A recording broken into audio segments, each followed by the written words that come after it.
I'm standing in front of a camera crew in my daughter's living room, watching her face drain of color as the reporter asks her to explain why she forged my signature to steal $1,200 from my pension account.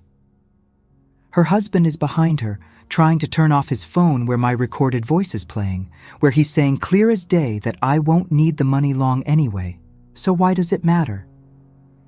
This is not how I imagined my 41st year would look. This is not the daughter I raised.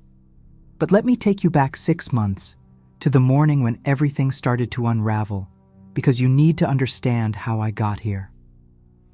I was standing at the kitchen sink, watching the sun come up through the window when I realized my pension check hadn't arrived.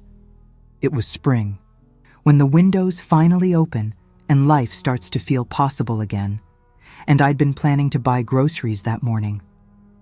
The light was coming through thin and gold, touching the edges of the public housing complex courtyard below where Mrs. Chen was already hanging laundry on the line. I live in Detroit, in a senior living studio with a kitchenette and shared hallway, the kind of place where you hear your neighbors' televisions through the walls and everyone knows when you're cooking something that smells good.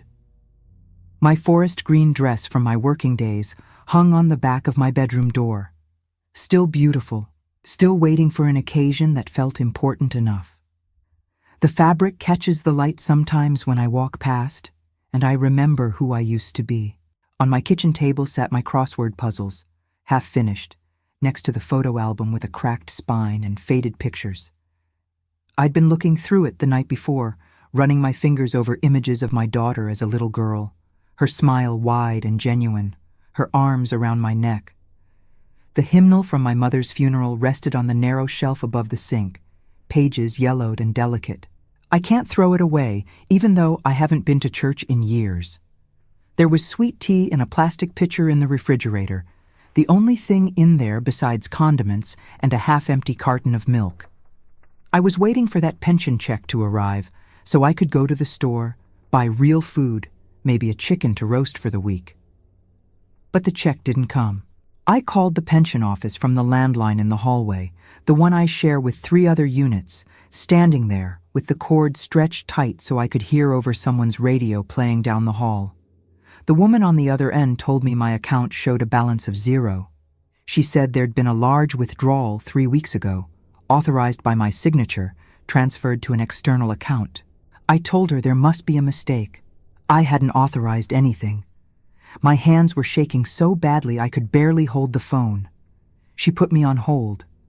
I stood there listening to elevator music, watching dust particles float through a shaft of sunlight, feeling something cold spreading through my chest. When she came back on, her voice had changed, softer, more careful. She said the signature matched their records, that the paperwork had been properly filed, that there was nothing she could do unless I had evidence of fraud. I asked her what kind of evidence. She said police reports, lawyer statements, proof that someone had forged my name. I hung up and walked back to my studio, my legs feeling like they belonged to someone else. I sat down at the kitchen table and stared at the crossword puzzle. The clue I'd been working on said breach of trust, and I couldn't remember how many letters it needed. You're probably thinking I should have known something was wrong earlier. You're probably thinking there were signs I missed, and you'd be right. But here's what you have to understand about being a mother who gave everything to her child, who worked double shifts and skipped meals and sacrificed every dream she ever had so that child could have more, could be more, could live better. You want to believe in reciprocity. You want to believe that love is a contract that can't be broken, that the years of sacrifice have built up some kind of credit in the universe, that when you need help, the people you helped will be there. I believed that with everything I had. I believed my daughter loved me enough to take care of me the way I took care of her. 3 months earlier, she'd come to visit with a folder full of papers.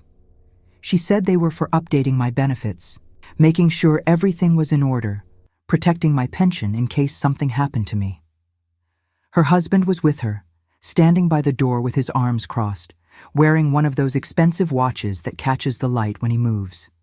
He works in finance, makes good money, Drives an Audi A8 in graphite gray that he parks in the visitor spaces downstairs like he's afraid someone might scratch it.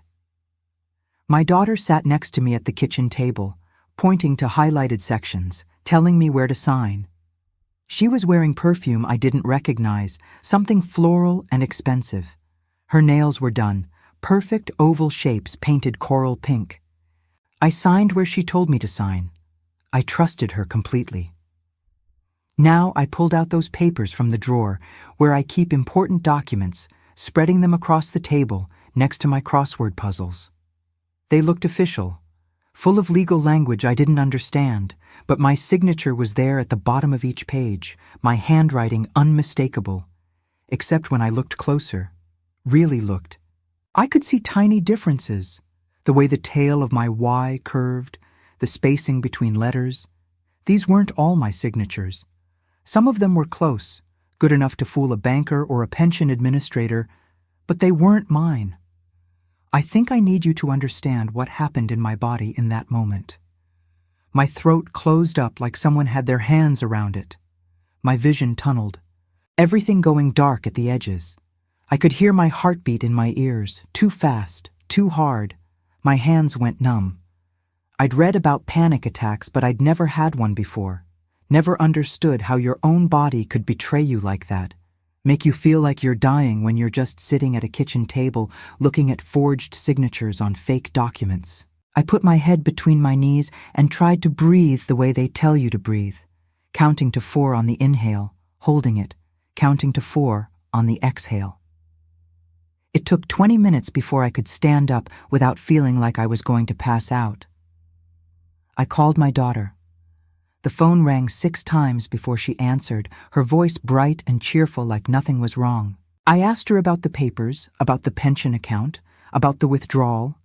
There was a pause, just a heartbeat of silence, and then she laughed. She said I was confused again, that I'd probably misunderstood something the pension office told me, that she'd look into it, but I shouldn't worry. Her husband said something in the background I couldn't quite hear. She told me she had to go, that they were headed to dinner, that she'd call me back later. She didn't call back later. She didn't call back at all. I found the banking app on my phone 3 days later, a notification I didn't remember enabling popping up on my lock screen. I don't know much about technology, barely know how to use this smartphone my daughter insisted I get last year. But I clicked on the notification, and it opened an account I'd never seen before. My pension account. There was a transaction history going back 6 months, and I scrolled through it with my thumb, watching numbers disappear. Transfers, withdrawals, payments to travel agencies with names like Paradise Escapes and Luxury Journeys, payments to hotels I'd seen in magazines, the kind with infinity pools and private beaches, payments to restaurants with French names I couldn't pronounce, thousands of dollars. My entire pension, every month for 6 months, drained into their vacation fund. And there were photos. I found them on social media, my daughter's account that I barely knew how to access, but my neighbor's grandson had shown me once how to search. Photos of beaches with sand so white it hurt to look at.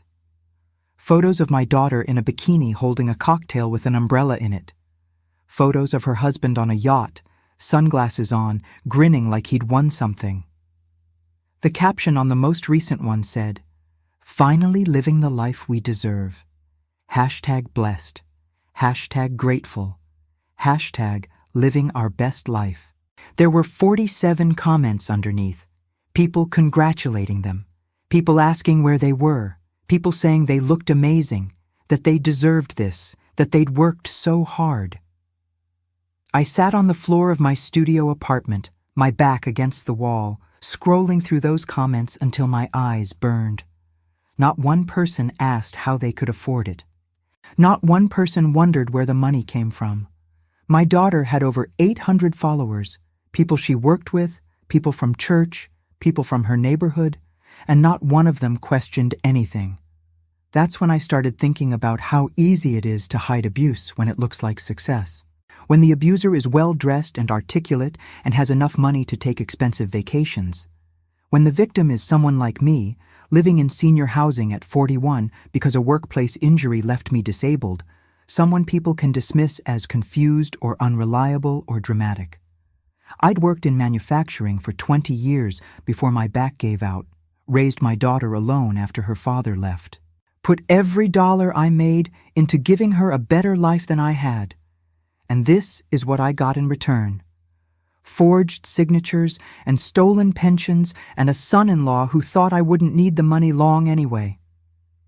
If you're listening to this and thinking I should have gone to the police right away, I need you to hear something. I tried.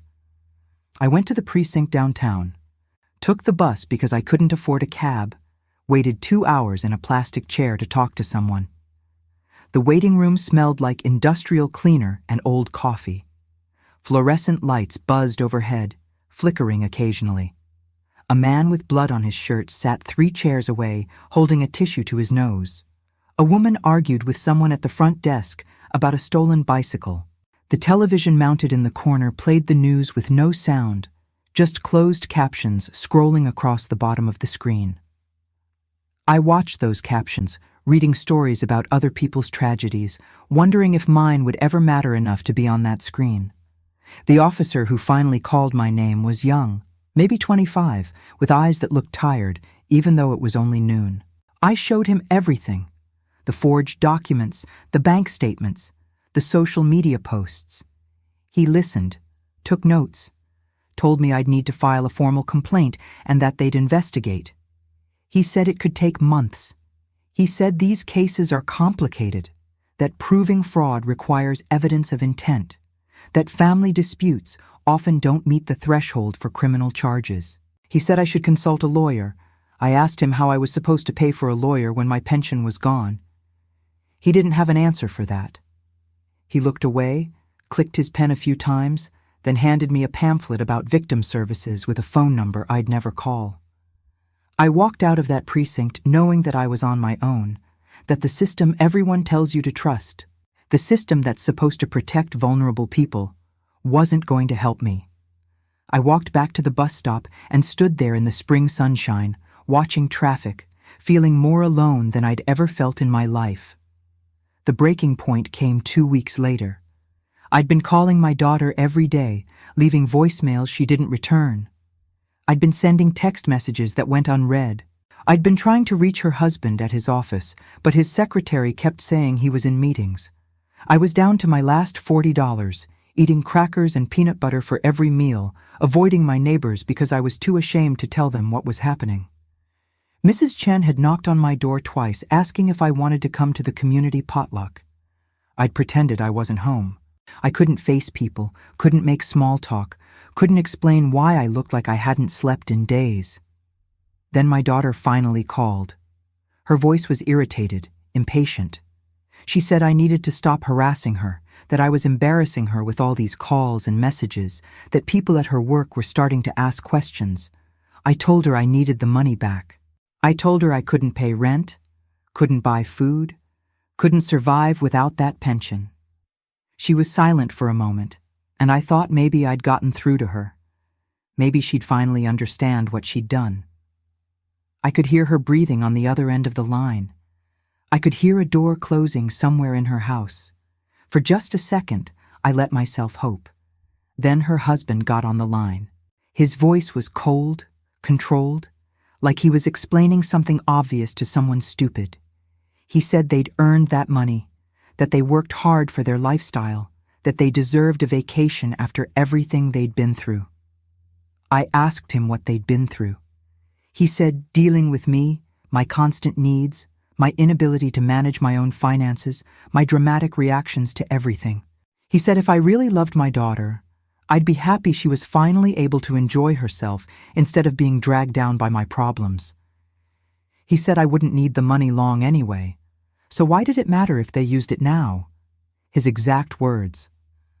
I wouldn't need it long anyway, like I was already dead, like my life had already ended and I just hadn't noticed yet. I don't remember hanging up the phone. I don't remember sitting down on the floor. I just remember being there, my back against the refrigerator, staring at the hymnal on the shelf, thinking about my mother and how she'd died in a nursing home where nobody visited her, How I'd promised myself I'd never end up like that, alone and forgotten. And here I was at 41, already living that nightmare, already abandoned by the person I'd given everything to create. Maybe you're thinking I should have seen this coming.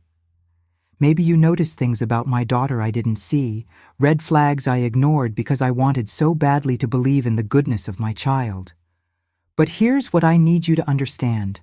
When you sacrifice everything, when you give up autonomy and independence and decision-making power, when you let people handle your banking and drive you to appointments and make choices for you because you don't want to be a burden, you create the perfect conditions for abuse. I thought I was being a good mother by trusting her. I thought I was making things easier for both of us. I thought that by giving up control, I was showing love. I didn't realize I was handing her the tools to destroy me. The photo album with the cracked spine stayed open on my kitchen table, showing a picture of my daughter at 7 years old, gap-toothed and laughing, holding a ribbon she'd won at a school science fair. I'd helped her with that project. Stayed up 3 nights in a row building a volcano out of papier-mâché and baking soda. Her father had already left by then. It was just us, always just us, and I'd thought that bond was unbreakable. I'd thought the years of sacrifice had built something permanent. I was wrong. I spent the next week in a fog, going through the motions of living without really being present. I did my crossword puzzles without seeing the clues. I drank sweet tea without tasting it. I watched the sun come up through the kitchen window without feeling anything at all.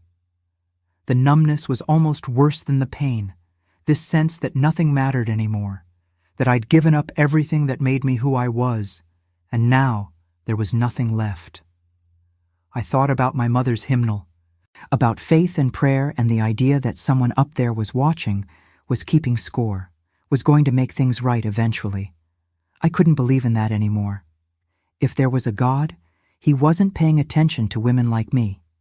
Then my grandson showed up, 16 years old, tall and thin with his grandfather's eyes, standing in the hallway outside my door with a notebook under his arm. I hadn't seen him in months, not since my daughter had decided I was too much trouble to bring around the family. He was wearing a hoodie I'd given him for his birthday 2 years ago, back when we still celebrated things together. His hair was longer than I remembered, falling across his forehead in a way that made him look older and younger at the same time. He asked if he could come in. I almost said no. I almost told him to leave, to go back to his parents, to forget about me the way everyone else had. But something in his face stopped me, this look of determination mixed with sadness, like he knew something I didn't know yet. His hands were gripping that notebook so tightly his knuckles had gone white. We sat at the kitchen table, and he opened his notebook. Pages and pages of handwritten notes, dates and times and conversations he'd overheard. He'd been keeping track, he said, because something felt wrong. He'd noticed the way his parents talked about me when they thought no one was listening, the way they rolled their eyes when I called, the way his father would laugh about the old lady who couldn't manage her own money. He'd heard them planning the vacation, heard them talking about how they deserved it after putting up with me for so long. He'd seen the forged signatures when his mother was practicing, trying to get my handwriting just right. He'd known for months what they were doing, and he'd been documenting everything, waiting for the right time to tell me. I want you to understand what it felt like in that moment, having someone believe me, having someone see the truth and validate it instead of telling me I was confused or dramatic or making things up. My grandson sat across from me at that kitchen table, and he said the words I'd been desperate to hear from anyone. He said, "This is wrong. What they did to you is wrong, and we're going to fix it. Not maybe, not eventually, not if we can find a lawyer or if the police decide to investigate. We're going to fix it. Present tense, definite, real." He helped me set up a recording system. Nothing fancy, just using my phone's voice memo app.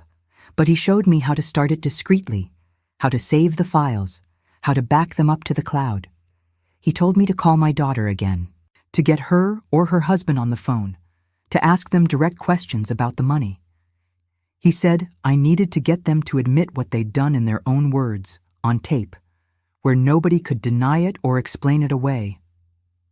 So I did. I called my daughter that night, hands shaking so hard I could barely hold the phone, and I asked her to explain what happened to my pension. She sighed. That particular kind of sigh that says she's annoyed I'm bothering her with this again. She said we'd already been over this, that the money was being used for investments that would benefit all of us eventually, that I needed to stop being so selfish and trust her judgment. I asked her what investments. She got vague, started talking about opportunities and financial planning and long-term strategies. Then her husband got on the line. I'd been ready for him this time. I asked him directly, "Did you forge my signature to access my pension account?" He laughed. He actually laughed. He said forge was such an ugly word that they'd simply facilitated some paperwork to help me out, that I should be grateful they were willing to manage these complicated financial matters for me. I asked him where the money went. He said it went to things they needed, things they deserved, and besides, I wouldn't need it long anyway. So what was the problem? I have that recording saved in 6 different places. I've listened to it maybe 100 times. And every time I hear his voice saying those words, I wouldn't need it long anyway, I feel the same cold rage spreading through my chest. Not hot rage, not the kind that makes you scream and throw things. Cold rage, the kind that makes you calm and focused and absolutely certain about what you need to do next. My grandson helped me make copies of everything. The forged documents, the bank statements, the social media posts showing their luxury vacation, the recording of her husband admitting what they'd done. We built a case, piece by piece, organizing everything into a folder that told a story nobody could deny. I tried the legal route one more time. I took everything to a lawyer who did free consultations, a woman in her 50s who worked out of a small office above a dry cleaner. She listened, looked through the documents, played the recording. Then she told me the truth I already knew but didn't want to accept. Civil cases take years. Criminal cases require the prosecutor to decide it's worth pursuing. Elder abuse laws are supposed to protect people like me, but I'm 41. Technically not elderly, even though I live in senior housing because of my disability. The lines are blurry, the system is broken. She could take my case, she said, but it would cost thousands of dollars I didn't have, and even if we won, collecting judgment against my daughter and her husband would be nearly impossible if they decided to fight it. She was kind about it, at least. She didn't tell me to forgive and forget. She just told me the system wasn't going to give me justice. That's when my grandson suggested we go public. He's part of a generation that understands the power of social media, of telling your story where people can see it and share it and make it impossible to ignore. He said we should contact the news, put everything out there, let public pressure do what the legal system wouldn't. I was terrified. I was ashamed. I didn't want people to know I'd been stupid enough to trust my daughter, didn't want to admit I'd let this happen, didn't want to be the sad story everyone clucked their tongues about and then forgot. But I also knew it was my only option. So I said yes. The local news station sent a reporter and a camera crew to my studio apartment on a Tuesday afternoon in late spring. The reporter was a woman about my daughter's age, professional but warm, and she sat with me at my kitchen table asking questions while the camera recorded everything. She introduced herself as Jennifer, shook my hand firmly, thanked me for being willing to speak out. The cameraman set up lights that made my small studio feel even smaller, brighter, exposed in a way that made my heart race. But Jennifer's voice was steady, kind, asking each question carefully, giving me time to answer, never rushing me through the hard parts. I told her the whole story. I showed her the documents. I played her the recording. I let her see the photo album with my daughter's gap-toothed smile, let her understand that this wasn't some stranger who'd scammed me. This was my child, the person I'd given everything to create. When she asked me how it felt, being betrayed like this, I told her the truth. I said it felt like dying while you're still alive, like watching everything you believed about love and family turn to ash in your hands. They aired the story that Friday during the evening news. My grandson came over to watch it with me, both of us sitting on my narrow bed because I don't have a couch, staring at his laptop screen. The segment was 6 minutes long. They showed my face, my studio apartment, the forged documents. They played a clip from the recording, her husband's voice clear and cold saying, "I wouldn't need the money long anyway." They showed screenshots from my daughter's social media, the luxury vacation photos with their hashtags about being blessed and grateful. The reporter's voiceover explained how I'd been left with nothing, how the legal system had failed me, how I was sharing my story to warn others and hopefully get my daughter to do the right thing. The response was immediate. Within an hour, the news station's social media posts about my story had hundreds of comments. People were outraged. They were calling my daughter and her husband thieves, sociopaths, monsters. They were sharing the story, tagging local authorities, demanding investigation. My daughter's Facebook page, which had been full of vacation photos and inspirational quotes, got flooded with comments. People she knew, people she worked with, people from her church, all asking her to explain herself, telling her she should be ashamed, saying they couldn't believe she'd do this to her own mother. She called me at 10 o'clock that night, screaming. I could barely understand her through the rage and the tears. She said I'd destroyed her life, that people were harassing her at work, that her husband's boss had called asking about the allegations, that their friends weren't speaking to them, that the church had asked them to take a leave of absence from volunteer duties. She said I was a liar, that I'd twisted everything, that she was going to sue me for defamation. I asked her which part was a lie. The forged signatures, the stolen pension, her husband saying I wouldn't need the money long. She couldn't answer that. She just kept screaming that I'd ruined everything, that I was supposed to be her mother, that mothers were supposed to protect their children, not destroy them. I told her that's exactly what I thought mothers and children were supposed to do for each other, protect, support, love. I told her I'd spent my whole life protecting her, and when I needed her to protect me, she'd robbed me instead. Then I hung up. My hands weren't shaking this time. My heart wasn't racing. I felt calm, settled, like I'd finally done something that mattered. The story kept spreading. It got picked up by other news outlets, local at first, and then regional. People started a fundraiser online to help me. Complete strangers sending $5, $10, $20, messages saying they'd been through something similar, saying they believed me, saying they were sorry this had happened. The fund raised almost $3,000 in the first week. It wasn't my pension back, but it was enough to pay rent for a few months, to buy groceries, to breathe a little easier. More than the money, though, it was the validation.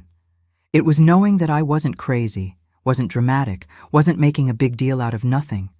What my daughter had done was wrong, and people could see it. And they cared. My family was a different story. Most of them took her side. My sister called to tell me I was being vindictive, that family problems should stay private, that I was embarrassing everyone by going public with this. My cousin sent a long email about forgiveness and moving forward and not dwelling on the past. My aunt said I probably misunderstood the situation, that my daughter had always been such a good girl, that there must be some explanation I wasn't seeing. Nobody wanted to believe that a well-dressed, church-going woman with a good job and a nice husband could steal from her disabled mother. It was easier to believe I was confused or lying or trying to get attention. But I found something better than family who believed me. I found a community of survivors, people who'd been financially abused by relatives, people who'd had their autonomy stripped away, people who'd trusted and been betrayed and were trying to rebuild their lives from nothing. They reached out through the news station, through social media, through the fundraiser page. Some of them lived in Detroit. We started meeting for coffee at a diner near the public housing complex, sitting in the back booth for hours, sharing our stories, validating each other's pain, helping each other figure out next steps. One woman had been scammed by her son for nearly $50,000. She was 73, sharp as anyone I'd ever met. And she cried when she told us how her son had convinced her she had dementia, had made her doubt her own mind until she signed over power of attorney. Another had her daughter-in-law forge her name on a reverse mortgage, discovered it only when foreclosure notices started arriving. She'd lost her home, the house she'd raised her family in, the place she'd thought she'd die in someday. A man in his 70s had his grandchildren steal his identity and max out credit cards in his name. He found out when debt collectors started calling, when his credit score dropped to nothing, when he tried to refinance his car and got denied. These people became my real family. They understood what it felt like to have the people who were supposed to love you treat you like an ATM machine, like your only value was what they could extract from you. They understood the shame and the isolation and the feeling that you must have done something to deserve this, must have been a bad parent or a bad person. Because how else could this happen? They understood that the legal system doesn't protect people like us, that elder abuse laws sound good on paper but are almost impossible to enforce, that prosecutors don't want to take cases where the perpetrator is a middle-class professional with good lawyers and sympathetic judges. My grandson never wavered. He kept visiting me every week, sometimes twice a week, bringing groceries or just sitting at my kitchen table doing homework while I worked on crossword puzzles. His parents forbid him from seeing me, threatened to take away his car and his phone and his college fund if he kept coming around. He came anyway. He snuck out, told them he was at friends' houses, lied to protect his relationship with me. When I found out what he was risking, I told him he didn't have to do that, didn't have to sacrifice his relationship with his parents for me. He said they'd already destroyed that relationship themselves by what they did to me, by what they were still doing. He said he couldn't respect people who treated family like that, couldn't pretend everything was okay when it wasn't, couldn't watch me suffer and do nothing. That's when I started writing everything down, not just the facts of what happened, but the whole story, what it felt like to raise a daughter alone, to sacrifice everything for her future, to believe that love was a contract that couldn't be broken, what it felt like to discover forged signatures and empty bank accounts, what it felt like to hear your son-in-law say you wouldn't need money long anyway because you were going to die soon, what it felt like to be betrayed by the person you loved most in the world and then have your family tell you to forgive and move on. I wrote for hours every day, filling notebooks with words that poured out of me like poison I needed to expel. I wrote about my mother and her lonely death. I wrote about my working years and the injury that ended them. I wrote about my daughter's childhood and all the moments I thought we were building something that would last. My grandson suggested I start a blog. I didn't even know what that meant at first, but he helped me set it up, showed me how to post entries, how to respond to comments. I called it When Love Becomes Theft, and I published my story there, chapter by chapter. Everything I'd written in those notebooks. People found it, they read it, they shared it. Within a month, I had thousands of followers, people from all over the country, all over the world, reading about what happened to me and recognizing their own stories in mine. They left comments telling me I was brave, that I'd helped them understand their own situations, that they were taking action because of what I'd written. Some of them were taking their own stories public. Some were confronting their abusers. Some were just feeling less alone, and that mattered. The confrontation I described at the very beginning, the one with the camera crew in my daughter's living room, happened 3 months after the original news story aired. The reporter wanted to do a follow-up, and she'd contacted my daughter requesting an interview. My daughter had refused, threatened legal action if they kept harassing her. So they showed up at her house unannounced, camera rolling, asking questions on her doorstep. Would she like to respond to the allegations? Did she forge her mother's signature? Where did the pension money go? Her husband tried to grab the camera. My daughter started crying, saying this was harassment, that they were ruining her life. The reporter asked her why she thought her life mattered more than mine. Asked her if she understood that I was living on donated money from strangers while she'd used my pension for luxury vacations. Asked her if she had anything to say to me.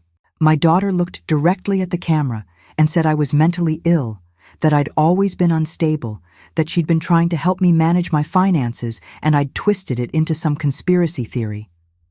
Her husband said they were the real victims here, that my accusations had cost him clients, damaged their reputation, caused them immense suffering. The reporter thanked them for their time and left. The segment aired the next week. People who'd been willing to give my daughter the benefit of the doubt, who'd thought maybe there was more to the story, watched her blame me for her choices and turned against her completely. Her employer put her on administrative leave. Her husband's firm asked him to resign. The church removed them from membership. Their friends stopped calling.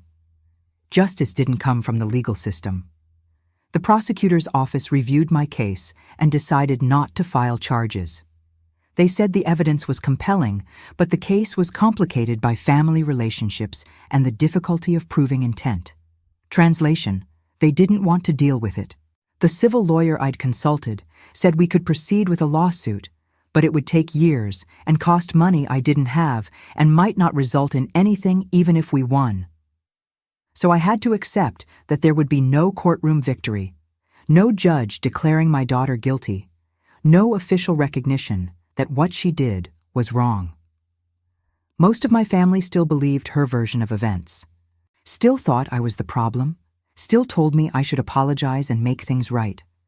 But I built a new family. The survivors group kept meeting, kept growing. We helped each other navigate social services, find resources, document abuse, tell our stories. We showed up for each other in ways our blood relatives never had.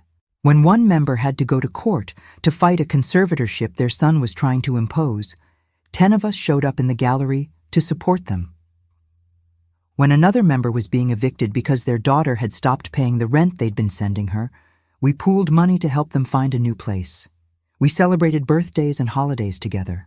We became the family we'd all needed but never had. My rebirth happened slowly, in small moments I almost didn't notice at first. I started painting, something I'd never tried before, buying cheap supplies from the dollar store and covering my kitchen table with newspaper to protect it. I painted what I felt, abstract shapes in dark colors that gradually got lighter, brighter, more hopeful. I wasn't good at it, but that didn't matter. What mattered was creating something, making something beautiful from all that pain. I started going to the courtyard more often, talking to my neighbors, joining the community garden project they'd started. I planted tomatoes and herbs, got dirt under my fingernails, felt the sun on my face while I worked. I stopped doing crossword puzzles. I don't know why exactly, but they reminded me of the person I used to be, the one who sat alone at her kitchen table, trying to fill in empty spaces with the right words, always searching for answers other people had already decided. I gave the puzzle books to Mrs. Chen and started filling my time with writing instead, with painting, with the garden, with my new community. I kept the photo album, but I stopped looking at it.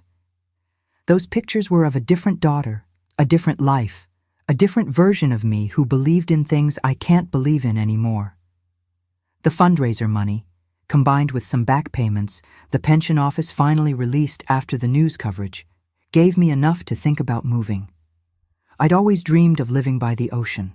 Somewhere I could hear waves and smell salt air and watch the sun set over water. It seemed impossible, too expensive, too far from everything I knew. But I started researching anyway, looking at small towns on the coast, calculating what I could afford on a limited budget. My grandson helped me find places, sending links to apartment listings, mapping out which areas had good public transportation and accessible medical care. We made a plan. 6 months of saving, of careful budgeting, of putting aside every extra dollar. I signed my own name on a lease for a small apartment in a beach town in North Carolina 8 months after the news story first aired. 1 bedroom, tiny kitchen, but with a balcony that faces the ocean. I can hear the waves from my bed. I can watch the sun come up over the water every morning. The air smells different here, clean and salty and full of possibility. My neighbors are a mix of retirees and young families, people who smile when they pass you on the stairs, who invite you to cookouts and beach walks and movie nights. Nobody here knows my story unless I tell them. I'm not the woman whose daughter stole from her. I'm just me, starting over, building a life that belongs to me alone. My daughter hasn't contacted me since the second news segment aired. Her husband sends threatening letters sometimes, through a lawyer, saying they're going to sue for defamation, but nothing ever comes of it. They can't sue me for telling the truth. They can't make me be silent about what they did. My sister stopped speaking to me entirely. My cousin sends judgmental emails occasionally that I delete without reading. My aunt called on my birthday to tell me I should really consider reconciling with my daughter before it's too late. I told her it's already too late, that some things can't be forgiven or forgotten, that I'm done sacrificing myself for people who see me as something to use and discard. She hung up on me. I haven't heard from her since. My grandson visits every few months, drives down from Detroit to spend the weekend, sleeps on my couch and walks on the beach with me and tells me about his life. He's applying to colleges now, wants to study social work, wants to help people like me who've been failed by the system. He says I inspired him, that watching me fight back and rebuild changed how he sees the world, made him want to do something that matters.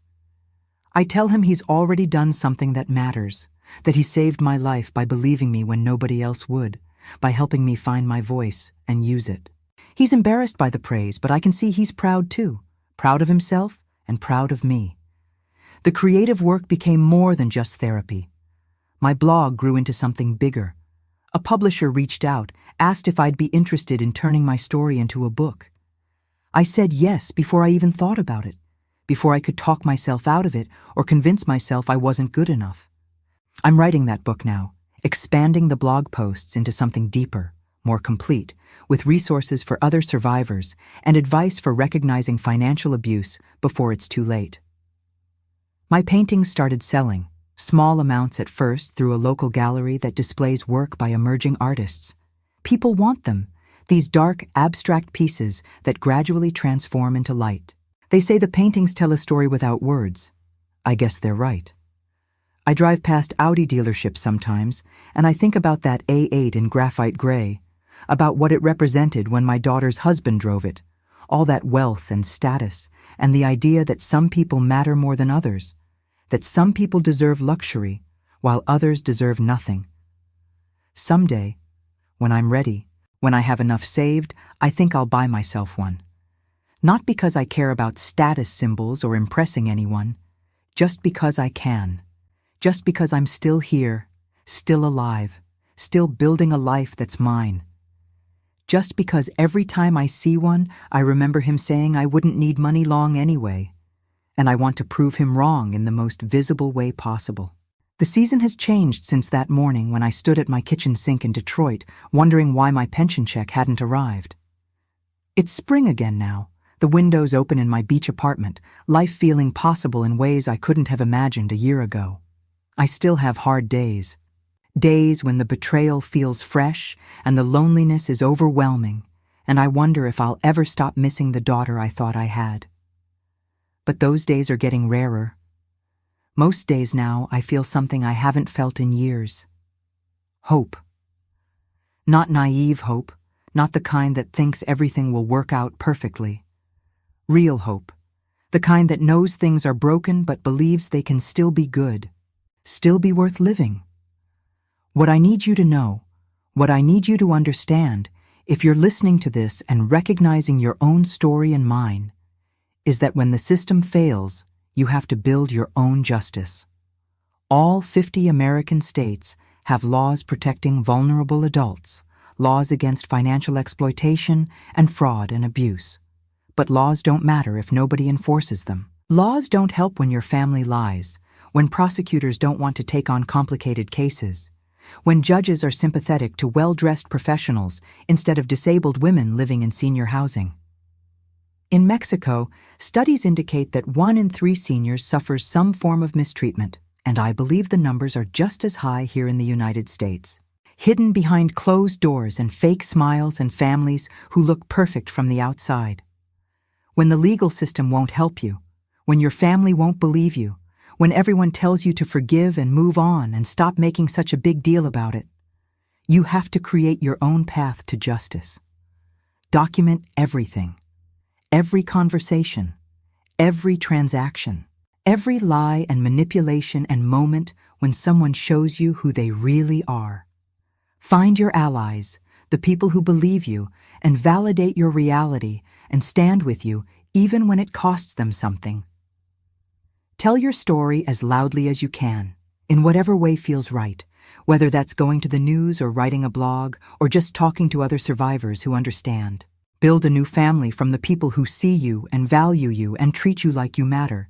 That's how you survive. That's how you win. Not by getting your money back, not by seeing your abuser punished, not by having your family apologize and admit they were wrong. You win by refusing to let them destroy you. You win by building a life that belongs to you, that nobody can take away. You win by finding community with people who've been through what you've been through and using that shared experience to help others. You win by transforming your pain into something that matters, something that changes how you see the world and how you move through it. I'm standing on my balcony now, watching the sun set over the ocean, thinking about how far I've come from that kitchen sink in Detroit. I'm 42 years old. I'm living in my dream apartment by the beach. I'm writing a book. I'm selling paintings. I'm part of a community that sees me and values me and shows up for me in ways my blood family never did. My daughter destroyed our relationship, but she didn't destroy me. She couldn't. I'm still here. I'm still standing. I'm still building a life worth living. If you're listening to this from somewhere, wherever you are, I want you to know something. If you're being abused by family, if someone you love is stealing from you, or manipulating you, or treating you like you don't matter, you're not crazy. You're not making a big deal out of nothing. What's happening to you is real, and it's wrong, and you deserve better. I know it's hard to speak up when the person hurting you is someone you love, someone you've sacrificed everything for, someone you thought would always be there for you. I know how much it costs to tell the truth when everyone wants you to be quiet. But silence protects abusers. Silence lets them keep hurting people.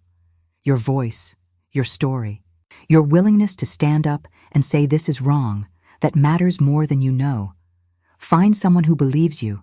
Document everything. Tell your story however you can. Build your own justice when the system fails you. And know that on the other side of this, after you've fought and survived and rebuilt, there's a life waiting for you that's better than anything you had before. Not easier necessarily, but truer. More yours, more honest. A life built on reality instead of illusions, on chosen family instead of obligation, on your own strength instead of someone else's approval. I'd love to know where you're listening from. Drop a comment and tell me your city, your state, your country. Tell me if this story resonated with you, if you've been through something similar. If you know someone who needs to hear this, what would you have done in my situation? Would you have gone public or kept it private? Would you have tried to reconcile or cut ties completely? I want to hear your thoughts, your experiences, your wisdom. If this story helped you in any way, if it made you feel less alone or gave you courage to speak up or just reminded you that you matter, hit that like button and subscribe. I share stories like this every week. Stories of survival and resilience, and people who refuse to let betrayal destroy them. You're not alone. None of us are alone. We're building something together. All of us survivors telling our truth and supporting each other, and creating the kind of family we deserved all along.